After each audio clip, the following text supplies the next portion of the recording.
Afternoon, Mr. Chair, members. Permission to proceed.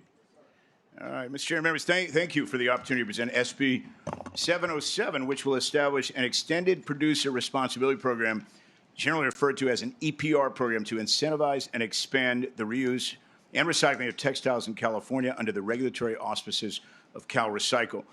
Before I begin, I'd like to accept the committee's amendments, which are technical and clarifying in nature, as well as thank committee consultant Elizabeth McMillan for her diligent work on this bill over the course of the past 2 years. Under the provisions of SB 707, producers of clothing and other textiles would be responsible for implementing and funding programmatic plans to facilitate an end-to-end system for increased repair and reuse of clothing and expanded recycling of textile fibers. Although many people are not aware, the clothing and fashion industry currently accounts for fully 10% of the world's output of harmful emissions of carbon dioxide.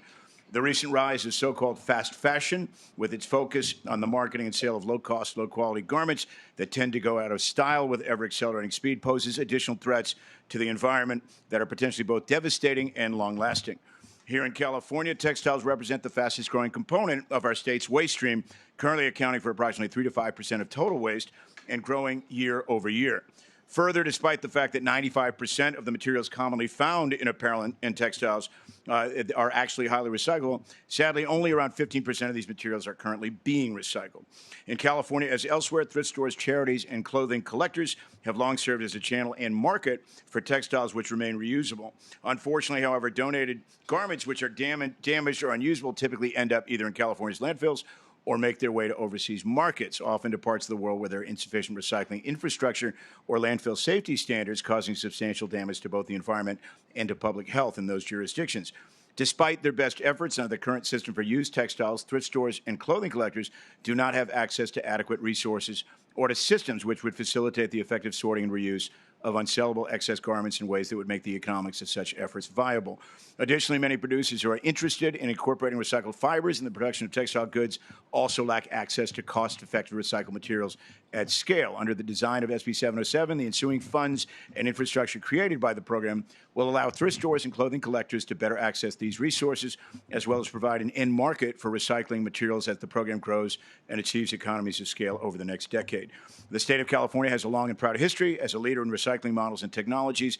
In recent years, this legislature has implemented a number of groundbreaking and effective EPR programs for historically hard-to-recycle products, as disparate as plastic packaging, batteries, mattresses, and even medical products.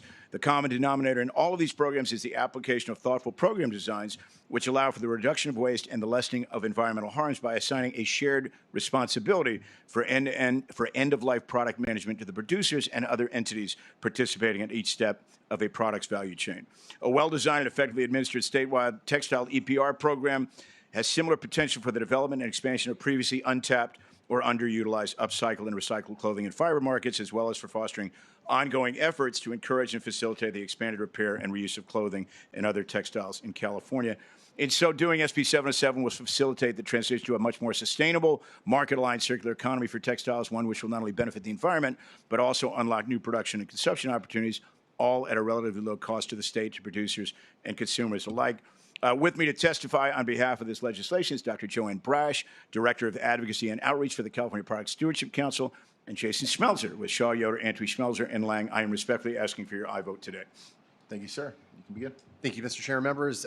Jason Schmelzer here on behalf of CPSC. I'm going to make brief comments, and then I'll hand off to the expert here, my client, Joanne Brash from CPSC.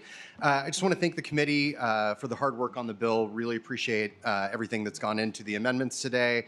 I also want to thank the opposition. These bills are long and complex, and they're sometimes controversial, but brands, retailers, manufacturers, they really met us with a spirit of cooperation over the last 18 months, and we frankly wouldn't be here without their sort of support along the way. So I want to acknowledge that. SB 707 establishes a collection and recycling system for clothing and other textiles, as was mentioned by the Senator. I'm going to focus mostly on process here because I think that's sort of what's important. Last year, we decided to hold 707 and give it more time. To let it marinate, let it cook a little while longer. This is for a few reasons. One, it just wasn't quite ready at the time. But two, with EPR bills in particular, what you really get if you take the time to establish consensus is you get buy-in from the regulated community. And that's really important when you have an entity or a group of entities that is designing and administering their own program. So we did take the time. Over the fall, we did, I don't know, maybe a dozen meetings with opposition, going through every line of the bill, taking red lines in every section of the bill, and really working collaboratively. That's led us to where we are today with a very cooked bill, of course, with the assistance of the committee. And we're excited. I'm happy to answer any questions if you have any. If not, I'll hand to Joanne Brash. Thank you. My name is Dr. Joanne Brash. I'm the Director of Advocacy and Outreach for the California Product Stewardship Council. For the last 5 years, I've had 2 CalRecycle appointments, holding vice chair and chair positions for the Carpet and Mattress Advisory Committees. I'm also the chair of the Textile Chemists Association. CPSC has been leading textile recovery pilots throughout the state. And although CalRecycle estimates textiles to be 3% of the waste stream, as we're going into the local streams, we're finding that it's upwards of 6%. In the city of San Jose, for our pilot project, they diverted 3 tons of unwanted textiles in less than 30 hours. And that was from the recycling stream where they should not be. Textiles absorb, they tangle, and they combust, which is a deadly combination for our traditional recycling system. In the analysis, textile waste costs taxpayers up to $70 million, but I want to remind everyone that that does not include the externalized costs. We are seeing textiles accumulate in secondhand markets, and a lot of times these products don't have the pathways to get into repair and recycling systems. So SB 707 creates a globally transparent and accountable program for textiles that takes repair and reuse into consideration. At the end of the day, textiles are very recyclable. If the fabric still has function, it can be upcycled or repurposed. We've seen this in several of our pilot projects. SB 707 has incentivized change from the industry through eco-modulated fees, grants, and market development funds. This is one of the few products that California has the infrastructure to bring it back to market. California has one of the largest job forces and job workforces for textile manufacturing and garment manufacturing. So as we see a clear pathway forward for circularity, not only do we see the benefits of a waste program, we see the benefits of manufacturing. According to our estimates, pulling the numbers from the reported mattress and carpet programs, we estimate 1,700 jobs coming from this program statewide. With that, I respectfully ask for an aye vote and happy to answer questions. Thank you. Thank you so much. Are there any persons in the hearing room who would like to add their voice in support of this measure? Absolutely. And before we do that, real quick, Madam Secretary, can we establish a quorum? Brian? Aye. Brian here. Flora? Here. Flora here. Bauer Cahan? Bauer Cahan here. Connolly? Connolly here. Friedman? Hoover? Kalra? Kalra here. Lackey? Here. Lackey here. Meritsuchi? Here. Meritsuchi here. Pellerin? Wicks? Wood. And a quick vote on the consent calendar real fast. Motion by Flora, second by Calra and Bauer-Cahan. Item 7, SB 945, Alvarado Gil. Item 14, SB 1324, Limon. Brian? Aye. Brian, aye. Flora? Aye. Flora, aye. Bauer Cahan? Bauer Cahan, aye. Connolly? Aye. Connolly, aye. Friedman? Hoover?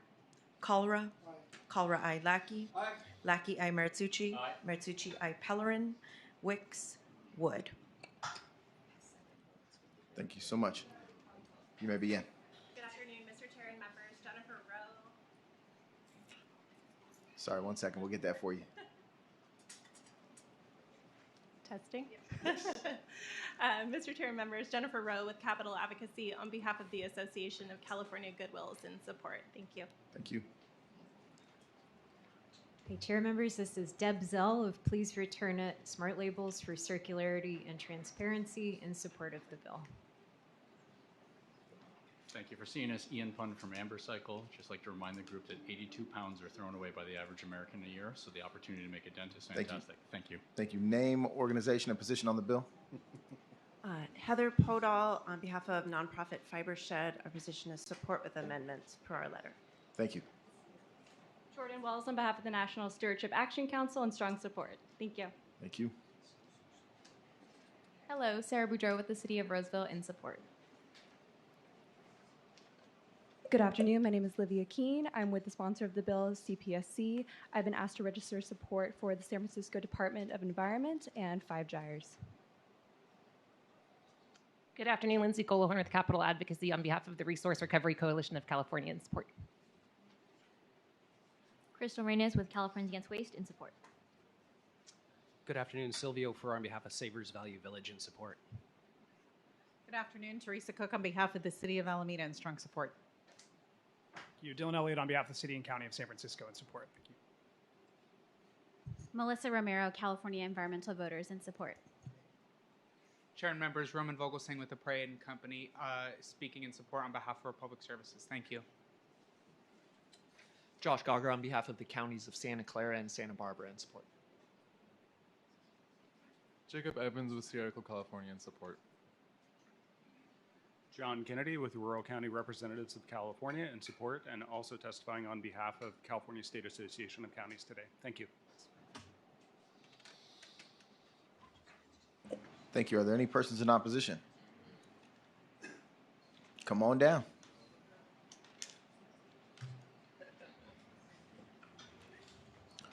Two minutes each whenever you're ready.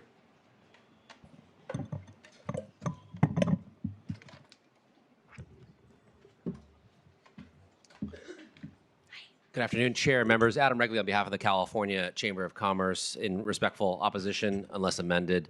I want to begin by thanking the author, staff, and all stakeholders. As noted by the support, with an extended producer responsibility program, having producer buy-in, we agree is critical. And the good news is on this bill, the producers of textiles and covered apparel want to see a successful EPR program implemented in California. And so our opposition today is relatively narrow, and we're pretty optimistic on getting there with the author. But I'll just highlight a couple things. First and foremost, we've talked all about fast fashion, and what this bill's really going after is really getting a more sustainable supply chain and economy around clothing and shoes and apparel overall. We do think there's a slight loophole in the bill unless addressed in terms of how drop shippers can maybe circumvent having to comply. It's not the intent of the author. I don't think it's the intent of any stakeholders. It's really a technical issue in which we're trying to figure out is how do we get folks who may not even be based in California or even based in the United States fully captured under a program that is producer run and producer responsible for getting there. And so we want an equitable platform.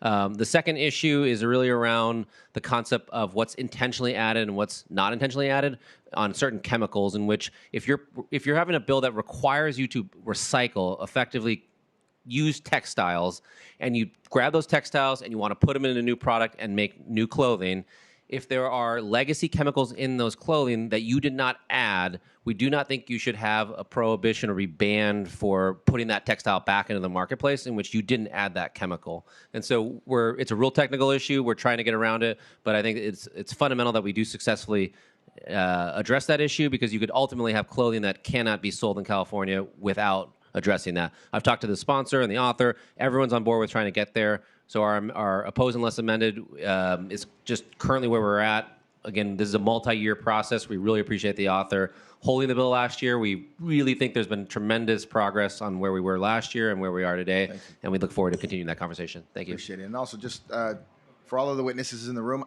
we have a very large hearing room today. We've got some overflow into the hallway. We've got a number of bills. So I'm usually very lenient on time, but Vice Chair Flora has already let me know that I need to enforce this 2 minutes to the best of my ability. So I just want to let you know that ahead of time.